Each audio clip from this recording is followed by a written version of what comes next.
Welcome back to the Ice Bath Sports Podcast. I'm Matt. I'm Griff. And we took a week off. We hope that all of you had a happy holiday season for all the holidays that you may or may not celebrate. Yeah, you know what I'm realizing? It was probably the worst week to take off because it was the Fantasy Football Championship week. Well, I mean, I don't know about you, but I won 2 leagues, so. I didn't win any, but I got some money. Hey, couple $100. It's all about the bands, am I right? Yeah, it's all right. I mean, one of them I got last place. One of them the Sacco. One of them I almost got last place. Ooh, that's tough. I finished third or better in all. I got a leagues. 4th, a 2nd, and a 3rd as well. It was all right. Well, hopefully, if you're listening to this, you won your league, or came close, made some money at the very least. Yeah. At the very, very least, got your entry feedback. I mean, because if you're breaking even, that's a win these days. Yeah, especially it really in this is. economy. But no, let's jump right into things. I mean, I think we got to talk about the elephant in the room, which is Joe Flacco. I mean, the guy's balling out. Comeback player of the year? I mean, it's a weird subject. I mean, one guy came back from being dead. One guy came back from being on the Jets, which is worse. Some could argue it's worse. We'll leave that up to you. No, that's obviously a joke. But no, I mean, Damar Hamlin hasn't really played a snap this year. So how can you award such a award to somebody that hasn't even really officially come back? You know what I mean? Yeah, I hate that award. It's stupid. Joe Flacco, I mean, let's get into it. Against the Jets, his former team, 19 of 29, 309, 3 touchdowns and a pick. Elite. Yeah. No, I mean, he's been throwing balling picks, but he's been he's not afraid to throw the ball downfield right now. He's not, which is what they needed for that offense too. I mean, before this week, he was throwing the ball over 40, almost 45 times a game, over 300 yards in every single game besides his first game against the Rams. 2-3, 2-3, 3 for touchdowns. I mean, well, Flacco, all of his picks came week 15. Well, yeah, he had 3 week 15, 2 week 16, and then 1 in every other start.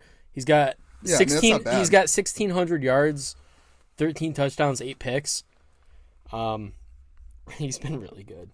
He has, and I mean, he's been winning them games. Yeah, the Browns are officially in the playoffs, and I mean, if it weren't for being in the same division as the Baltimore Ravens, who are the locked-in number 1 seed in the AFC, the Browns would be winning their division. They'd be winning a lot of divisions right now, actually. Yeah, Browns are locked up into the 5 seed. I don't know if Flacco will play Week 18. There's probably no reason to. If he's your quarterback for the playoffs, rest him. Yeah, that's true. I mean, PJ Walker and Jeff Driscoll. You look at the Browns, though, I mean, 11-5. That's tied for the best record in the AFC East. Yep. That's better than the best record in the AFC West, held by the Chiefs at 10-6. You're one game better than them. 2 games better than the Jacksonville Jaguars over in the AFC South, who lead their division. Well, tied with Colts and Texans. But I mean, it just goes to show why the wild card exists, right? Because and I mean, you even look at that team. You lose Nick Chubb early on. Yeah. You lose Deshaun Watson, which isn't much of a loss, seeing that Flacco is better than him. Yeah. But you lost your quarterback. You lost your running back. Amari Cooper's been banged up. They've lost Jack Conklin, right? Jack Conklin's been out. You're starting right tackle. I mean, this is a team that's had to overcome a lot of adversity. And their defense stepped up when they needed to. I mean, the whole team stepped up. Jerome Ford has been killing it. Amari Cooper. Amari Cooper, yeah. I mean, touchy subject for you. Yeah, he eliminated me. I mean, David Njoku. One league. Njoku's been really good. Elijah Moore had some good games. This whole entire team has stepped up. I think that just goes and is a great compliment to the coaching staff. Yeah. Kevin Stefanski has got to be the clear-cut favorite for Coach of the Year. I'd say so, yeah. For leading a team that had lost its starting quarterback, starting running back, starting right tackle, and other players throughout the year. Lost another lineman. Didn't they lose Grant Delpit too, kind of late in the year? They've had a lot of injuries, is my point, and they're still 11-5 and locked into the playoffs. Yeah. And they're a team that I wouldn't want to play in the playoffs. No, I wouldn't want to play that team either. That defense and that run game, I mean, that's the key to winning it all. Then you have Flacco throwing for over 300 a game. Right.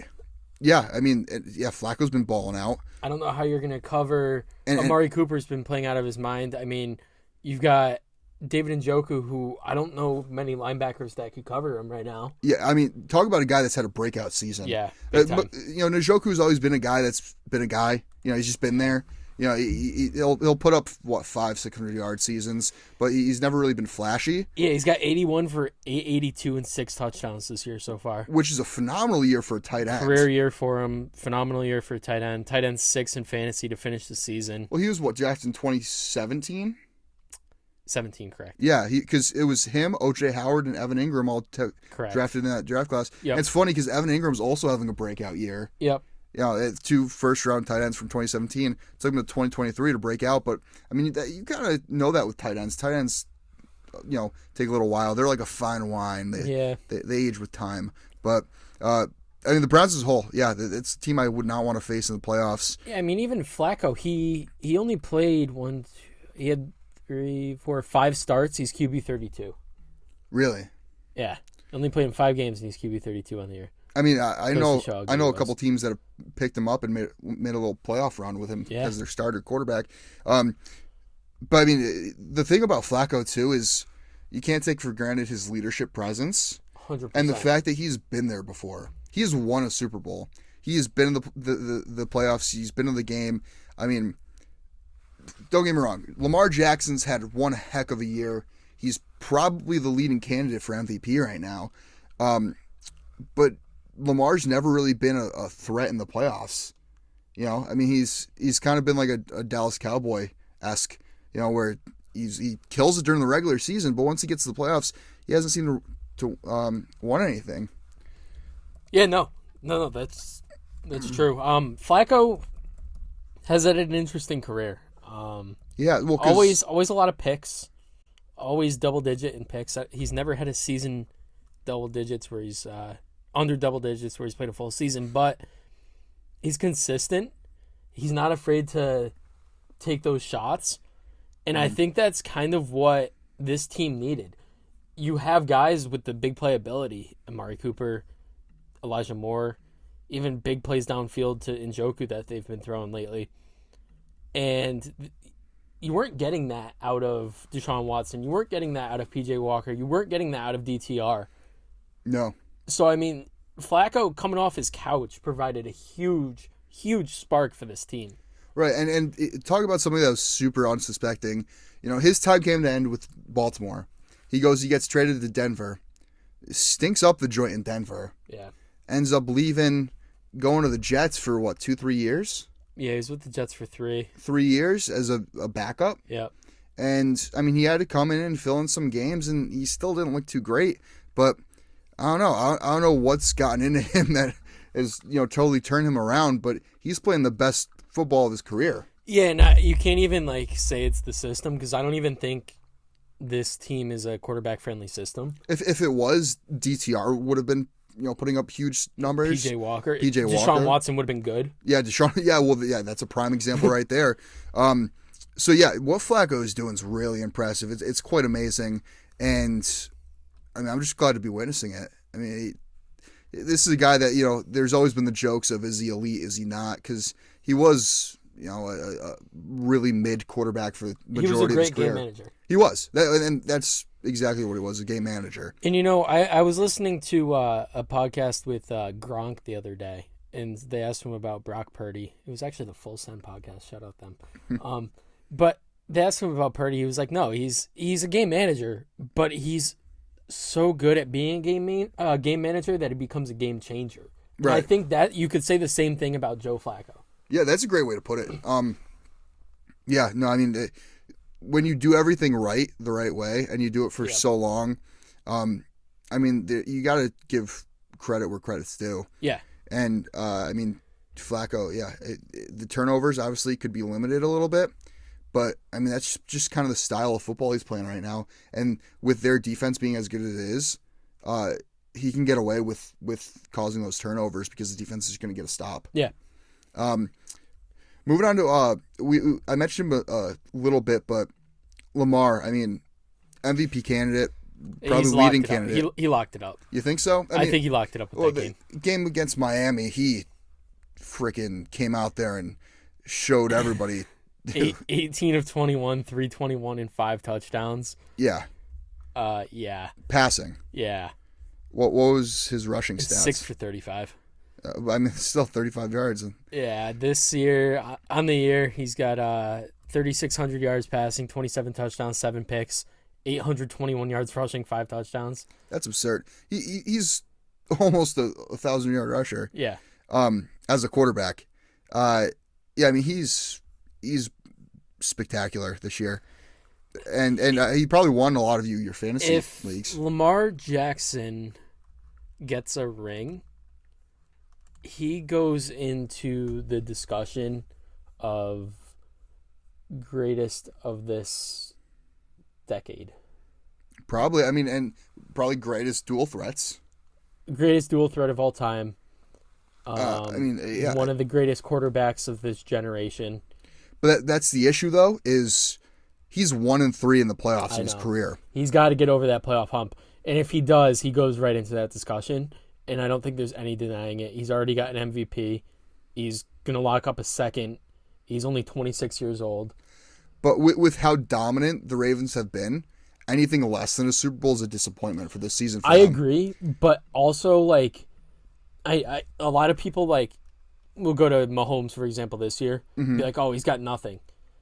Well, he has Rashee Rice, Travis Kelce. I mean, Lamar Jackson's throwing to Odell Beckham Jr. Odell Beckham, who's 1 year away from a retirement home. Yep. Zay Flowers, who's great. Yeah, he's nothing. You can't really take away. Rashad Bateman.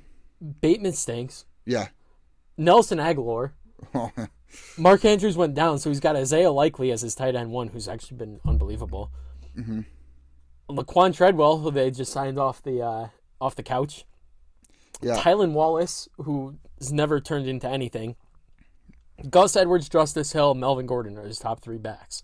Yeah, I mean, it is, something to say. We talked about the Browns overcoming the adversity they've had to face with injuries. Oh, yeah. I mean, the Ravens have too. And I feel losing Mark Andrews and, I mean, J.K. Dobbins coming in the year was supposed to be their projected starter. You lose him, and then, you got guys step up. Keaton Mitchell has been a game changer for him. Yeah, I think, like, this is a team that deals with that sort of thing every year. I don't know what's going on with the water over there or something, but Baltimore always gets hit with the injury bug. Yeah, that is true. But Lamar is a difference maker, and I think he fully deserves the MVP, especially after that, to lock up the 1 seed in their biggest test of the year. Biggest test, which it should have been, and they blew him out by like 50. Yeah. Yeah. Yeah, I mean, I don't know.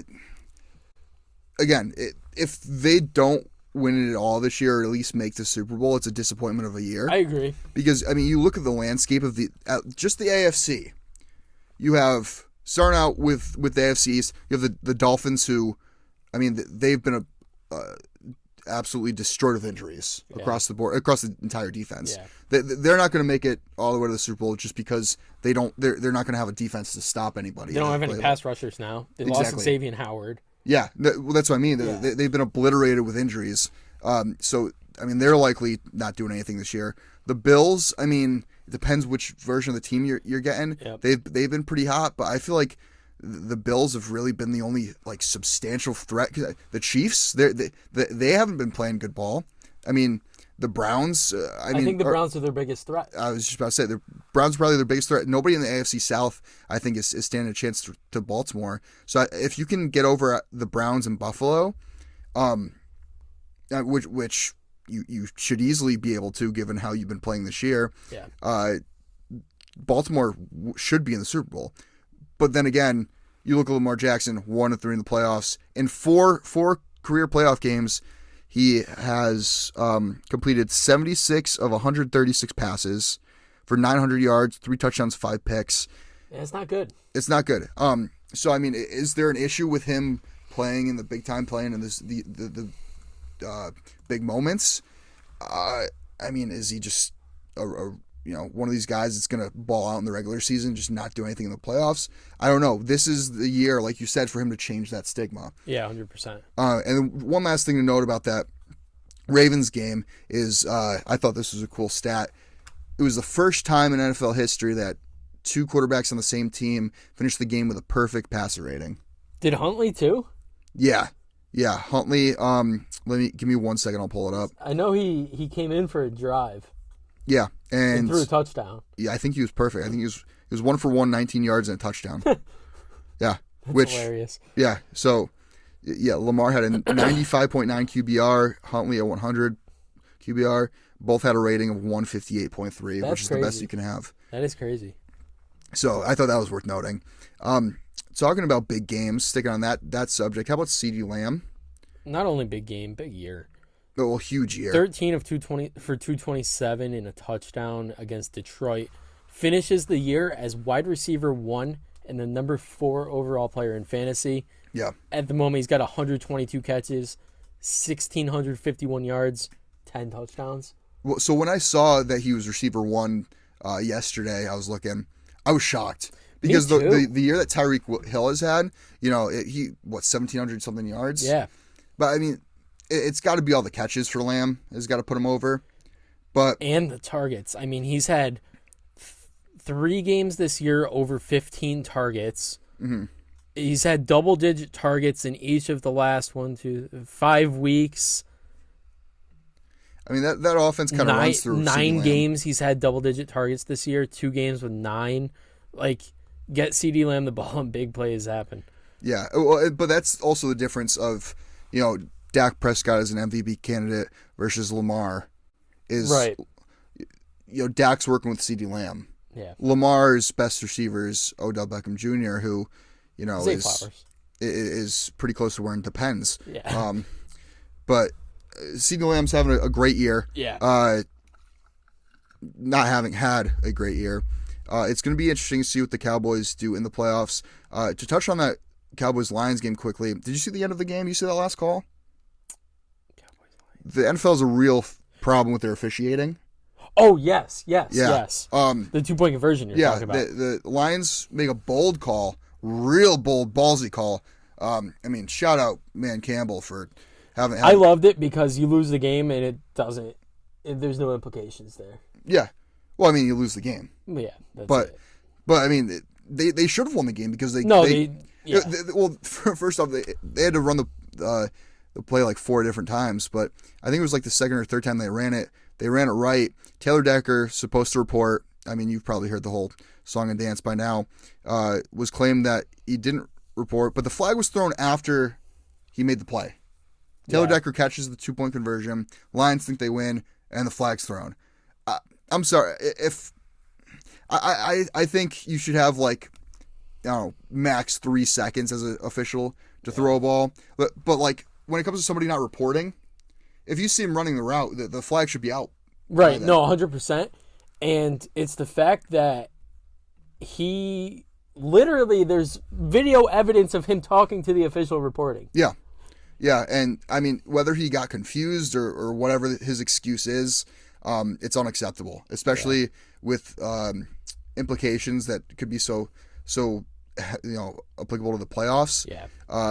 Detroit, they win that game, the 2 seed for them. Right. So yeah, it's just that's ridiculous. We can't have that. We need better quality control when it comes to this, the officiating. And one last guy we'll talk about before we jump into our picks is Kyron Williams, who I think is the 2023 fantasy football MVP. You got to be. Even though he missed a few games in the middle there, he missed 4 games and he still finishes running back 5. Yeah, he had 3 touchdowns last week? Yeah, 20 for 87 and 3 touchdowns. Yeah, he's and what was his receiving like? 2 for 14. But on the year he had 228 has going into the last week 228 carries, 1,144 yards, 12 touchdowns, 32 catches, 206 yards, another 3 touchdowns through the air. Over 5 yards a carry with double-digit scores, over 1,100 yards. For a guy that missed 5 games? Yeah, that's crazy. Yeah, in 12 games played, he's done that? Yeah. So he's averaging over a touchdown a game. I mean, he's having a great year. Everybody's going to look at the stat sheet and be like, oh, McCaffrey this, McCaffrey that. But Kyron Williams is really the story of this season. He came out of the woodwork. Yeah. He came out of nowhere. And you fantasy managers that went out and picked him up early in the season, first off, I mean, kudos to you. Yeah, kudos to me for drafting Cam Akers. Yeah, and for those of you that drafted Cam Akers, I'm sorry. But, yeah, I think it's fair to say Kyron Williams is – because I feel like, fantasy football MVP, it shouldn't be a guy that was a, top, 3 or 4 pick unless he's out there breaking records. Yeah. Someone like Kyron Williams who was on nobody's radar and then, was a waiver wire pickup in, like, week 2. Yeah, my league, I think he was added for $21 of fab on September 12th. Yeah, I mean, it's really early in the season. I think the MVP's got to go to him for fantasy football, right? I agree, 100%. Let's jump into our Week 18 picks, the last week of the regular season. Yep, 2 Saturday games. We got Pitt at Baltimore kicking it off. I'm taking Pitt. I am too. Baltimore's locked in. Everyone. Yeah, they're locked in. It's a Saturday game. Pitt needs a win. Yes, they do. They need a win and help to make it to the play. Correct. Yeah, either a Jacksonville loss or a Buffalo loss and a win. And then the other Saturday game, which is probably going to be a little more entertaining, is Houston at Indianapolis. I got Houston there. That game's going to be really good. Well, I think Indy's a really well-coached team, and that's another team that's faced a lot of adversity this year. They've really exceeded expectations. So is Houston. Yeah. Houston's a great coached team. They've exceeded expectations. I'm picking Houston from the heart. I know we've joked all year about how it's my favorite team now, but I really, really, really want to see this team in the playoffs. Yeah, I think they could do some damage. They could. I mean, and DeMeco Ryan, shout out, talk about a great coach. CJ Stroud having a heck of a rookie year. I mean, it's going to be a tight race between him and Puka Nacua for whoever gets that Rookie of the Year, Offensive Rookie of the Year. But I think Houston just edges out Indy. I agree. I think Indy's been competitive in most of their games this year. They're a scrappy team. They haven't wowed me. Yeah, I agree. And Jonathan Taylor's been very underwhelming. Yeah. And Houston's defense has played really well. Yeah, they have. And that's kind of what's the deciding factor for me. Moving on, we have Tampa at Carolina. I believe this is Sunday now.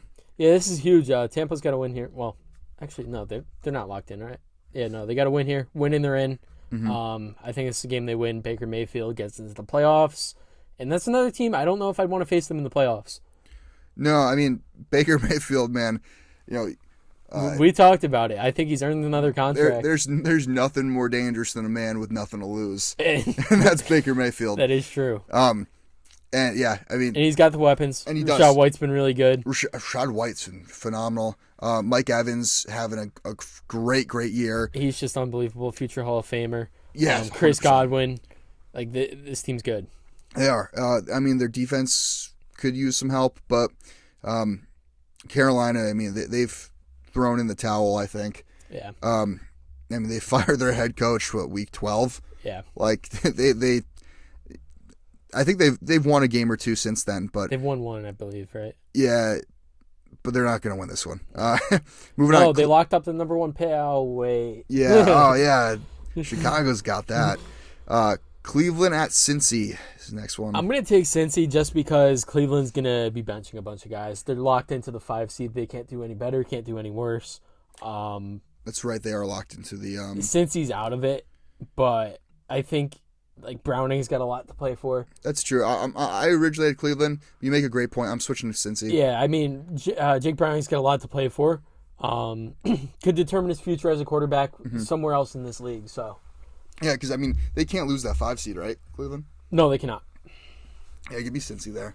Yeah. Mini at Detroit. I'm going to go Detroit. Minnesota is just, they're done. And they're officially eliminated. And Jaren Hall's not good. No. At all. No. Josh Dobbs, I mean, he had one bad game. So did Brock Purdy. You should have stuck with him. I know. And you might be looking into the playoff window. Yep. Yeah, I think Detroit wins this game. Yeah, I mean, and Detroit's fighting for seeding at this point. They're fighting for the 2 seed now. Yeah, so... They need a win. And they need Dallas to lose. And I believe they need the Eagles to lose. Yes, probably. Yeah. Yeah, but I mean, this is a must-win for Detroit at home. Yeah. I think they go up big and bench their guys in the second half. I agree. Jets at New England. I'm going New England because I want New England to win. As a Jet fan, I want the Patriots to have a worse pick, and I want the Jets to get a better pick. You want your favorite team to lose. Yeah. So you can get a better draft pick, and your second favorite team is making the playoffs. Yeah. So yeah. No, I'm taking the Jets here. Actually, I think Robert Saleh's fighting for a job. That's another thing. I think Breece Hall is elite, really freaking good, and yeah, I mean Trevor Siemian, I mean is okay. New England's scrappy, but I think at this point in the season, Belichick just doesn't care. That game was ugly against the Bills. It was. I mean, Zappy, he might put up a fight, but I just think New England won't be able to stop Breece Hall. Yeah, that's fair. Give me the Jets. Atlanta and New Orleans.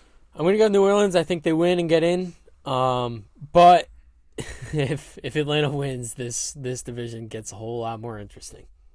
Yes, I almost picked Atlanta just to see the chaos unfold. I would love to see the chaos. I just think New Orleans is better. Yeah, New Orleans, I don't want to see New Orleans in the playoffs though, because I don't think they're a fun team.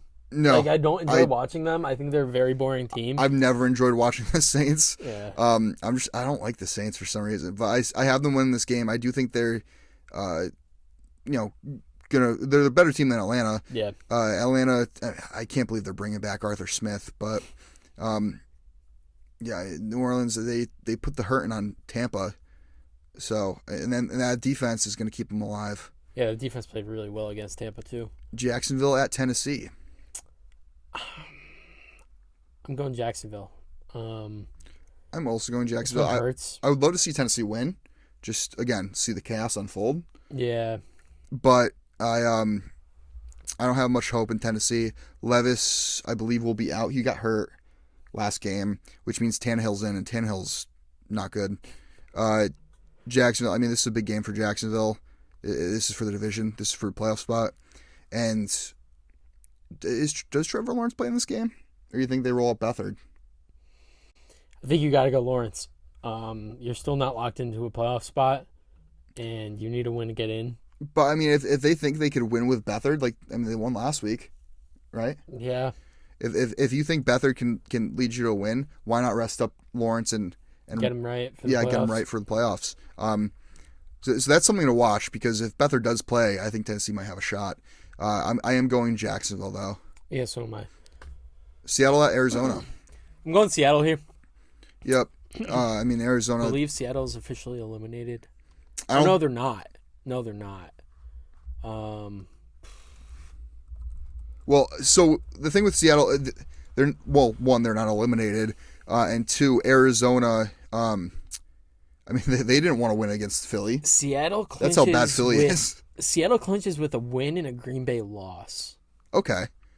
I mean, which is doable. Yeah. Yeah, I'm going Seattle. Yeah, I'm going Seattle as well. This is a big game for them, and I don't know if you saw. I think it was Arizona's general manager, his face when the Eagles choked that game last week. I did not. He looked very disappointed that the team was winning because it's just going to drop their draft positioning. And they have Houston's pick, which they thought was going to be a good pick, and it's going to be middle of the pack. Yeah, so that's maybe end of the pack after my Houston Texans win the Super Bowl. Yeah, it did not work out for AZ. No, it did not. Seattle's taking this. Chicago at Green Bay. Yeah, this is where it could get interesting if they lose and Seattle wins to get in, whatever. I'm going Green Bay, though. I think this is going to be a really close game. I think it's going to be a field goal deciding game. This is a big game for Fields, too, because he's potentially on his way out. I mean, they landed the number 1 pick. You could move on and go Caleb Williams, Drake May, whatever direction you want to go, trade back, whatever. Fields, if he does not get re-signed by Chicago, is going to have a lot of teams looking at him. Well, he's not a free agent. Is he not? No. He has, I think he's going into his contract year. Oh, well, he's probably gone. And they'll have, Well, that's the thing, though, is I think if Fields wins this game, I think you got to hold on to him. And all of a sudden, you have one more year left of his contract, and if you pick up that fifth-year option, you have 2 more years of Fields. You have the draft capital to build around him. Harrison. And, yeah, so I personally, I'm on the side of I think Chicago should keep Fields, but I am too. I don't know if they will. I think you make a great point, though, that Fields, I mean, he's playing for a job no matter what, whether it is with Chicago, whether it's not. This is going on his resume against Green Bay. It's in Green Bay, which is going to be tough. And, I mean, Jordan Love looked really good against Minnesota, but it was against Minnesota. So, and Chicago's defense has been playing really well ever since they acquired Montez Sweat. I think this is going to be a really close game. I'm leaning Green Bay. I'm going Green Bay as well, just because they're home, honestly. KC at the Chargers. Yeah, KC. I'm taking KC no matter who's playing for them and who's not playing. Yeah, I think even if you sit Mahomes or whatever this game, they still win this game. I agree. I think all your major KC stars are sat because they are locked into the 3 seed no matter what happens. KC's going to be the number 3 seed.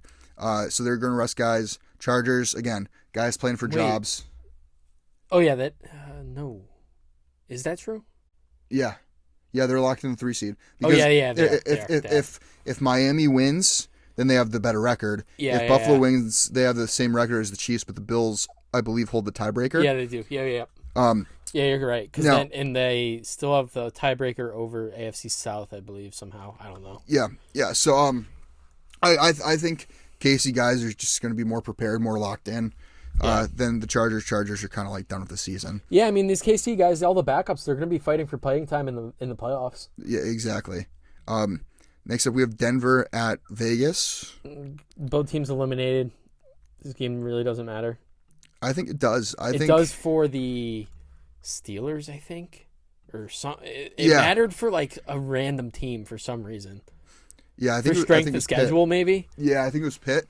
Yeah, it was Pitt. They could get into the playoffs with a Jacksonville loss, a Denver win, and Houston, Indy doesn't. I don't. If Houston Indy does not end in a tie. Yeah, there's a lot of. So Houston or Indy need to win. Denver needs to win, and Jacksonville needs to lose for Pitt to get in. Yeah.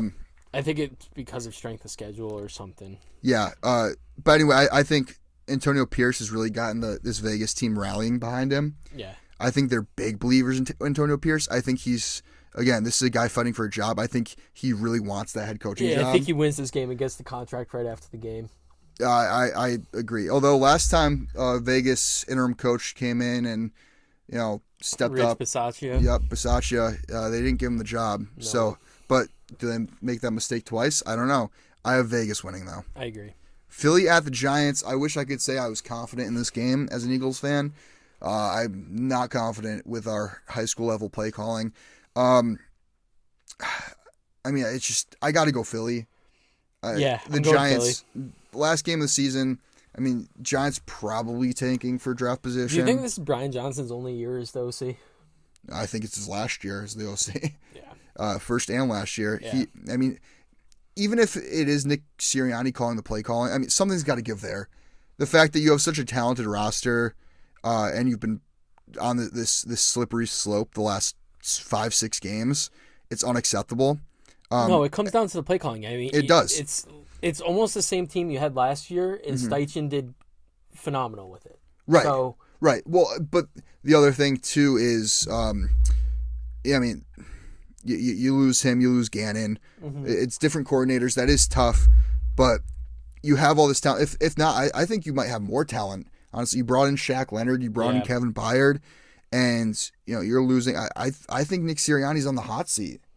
I mean, it's the play calling's been horrendous. I mean, you have Matt Patricia calling plays on defense, which is not working out. Well, I mean, Sean Desai wasn't doing that great of a job, but Matt Patricia definitely hasn't been doing that great either.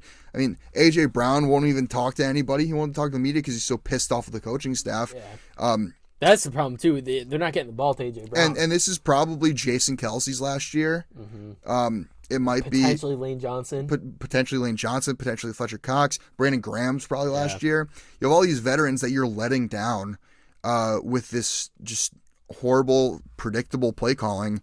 And, I mean, Sirianni's over here shrugging it off, saying, oh, at least we made the playoffs. That's a loser mentality. I think Philly needs to come out and win big. Yeah. Or else I lose all hope. I'm really hoping that Ashton Kutcher comes out, after this game against the Giants and goes, "How you guys got punked? We have a totally different playbook coming for the playoffs, and we're going to run." But I don't think that's going to happen. So, the Rams at San Fran. I'm going San Fran, even with all their backups. Really? Yeah. The Rams clinched the playoff spot, so the Rams may be. See, it's tough because they're between the 6 and 7 seed. Yeah. I don't know. I don't know if the Rams play everyone. So for me, I'm taking the Rams because San Fran's locked in the 1. They're not playing starters. The Rams are still fighting for seeding. I mean, whether Sam it's 6 or Darnold 7. is fighting for eyes on him for the next starting job of the Tennessee Titans. No, that's Will Levis, man. No, but the Rams, I mean, it's 6 versus 7, which may not seem to matter, but playoff wise, matchup wise, it is pretty big. True. That is true. And if it did come down to the conference and it was 6 versus 7 seed, they would, in that scenario, have home field advantage. So I do think the Rams win this. Plus, they made the playoffs. They're clinched. They're probably going to rest Stafford. Yeah. And you know what that means? Carson Wentz season, baby. Wentz is going to come out and he's going to throw 4 touchdowns and 3 picks. Would not surprise me. I wonder if there's anything on that yet. If Wentz is starting. Well, I mean, he's the next guy up, right? Yeah, he is the next guy up. Stetson Bennett's been nowhere to be found. He's been gone since like week 4. And who's next? Who's the other guy on their roster? Dresser Wynn? Are we sure that's a real guy? Dresser, I barely know her. I have no idea. He's from Tennessee Martin. I didn't even know that was a school. He joined their practice squad 19 minutes ago. Oh, okay, that makes sense. They cut him in November. Wow. Brought him back. Well, he's got Win in his last name, so that's got to mean something, right? Yeah, okay. That's like a Madden created character. I'm still not convinced he's a real man, but okay. Yeah, so I'm going Rams. Dallas at Washington. I'm taking Washington. I'd love to see that. This is going to be some chaos here. I would love to see that. I think Philly wins the division. I would love to see that, but I think Dallas takes this. I think Dallas isn't messing around. Jimmy Johnson, they inducted him into the Ring of Honor finally. I think the curse is over. I can see Dallas making a playoff run. Listen, it's heading into the playoff season. Dallas is notorious for choking in the playoffs. Well, I think the choke starts early. I think they choke away the division and lose to Washington by a couple scores. Would love to see it. Clip it for when it happens. Yeah, exactly. But no, I think Dallas. There's too much on the line. I mean that number 2 seed. Yeah. And finally, Sunday Night Football for the division. Buffalo at Miami. Yeah, and with all the injuries we talked about earlier that Miami has on defense, I got to go Buffalo. I'm going Buffalo too because of that. Plus, I think Buffalo's getting hot at the right time. They are. I think they are truly the better team. I think they just had a really slow start to the season.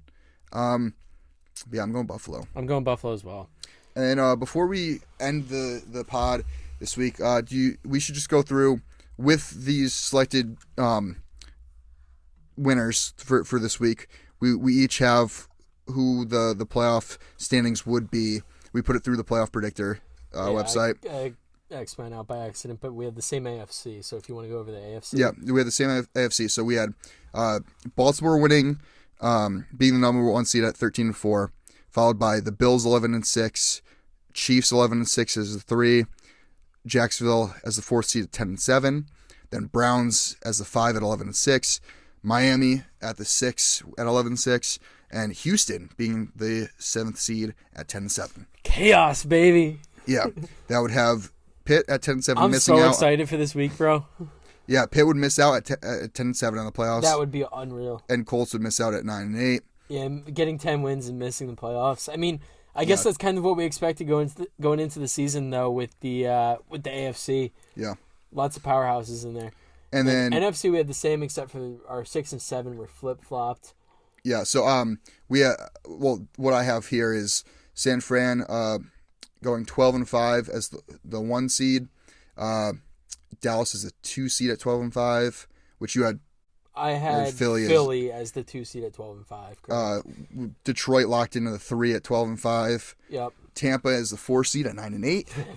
I have Philly as the 5 seed at 12-5. Yeah, you would have Dallas.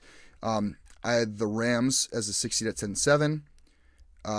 And Green Bay as the 7th seed at 9-8. I believe I had Green Bay at 6, Rams at 7, because I had San Fran beating the Rams. Okay, yeah, and we both had Seattle missing at 9-8 and New Orleans missing at 9-8. Correct.